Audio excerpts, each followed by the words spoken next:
Okay ભાઈ શાંતિ. બસ ભાઈ પણ બેન તો આ જમાનામાં ને કોઈની પર ભરોસો નહીં થાય. એમ બેન છે ઢેવ તો થયું. અલા છોડની ભાઈ નહીં થાય તો નહીં થાય. અરે ના ના પણ થયું હું એટલું કે. અલા એમાં કેવો તારો ભાઈ બેન ચોર ઘરમાં બેને ટીવી જોતો હતો. હા. એટલામાં તારા ભાઈને લાગી પાણીની તરસ. ઓ બેન.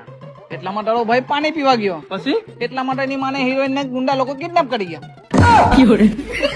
બેન ચોર જમાનામાં થાય વિશ્વાસ બેન ચોર કોઈની પર. એ બધું છોર. બેન છે પેલો ગુંડાને પકડા કે નહીં કે નહીં. આ મારા ઘંટા માટે પકડવાનું ટીમાં કા પકડવા જવાનું. પાણી પીવા ગયા એટલા માટે લઈને નાહી બી ગયેલો. ની ભરોસો નહીં થાય ભાઈ. ની ભરોસો નહીં થાય. તું જે વાત કરી ને બેન તો હવે મને તારા પર બી ભરોસો નથી. હા ભાઈ મેં તો જે કીધું તે બેન ચોર સાચું જ કીધું. એમાં હું ભરોસો ની વાત કરી મારી પર. આ જમાનામાં બેન ચોર કોઈને કહેવાય એ બી ભરોસો નહીં કરાય.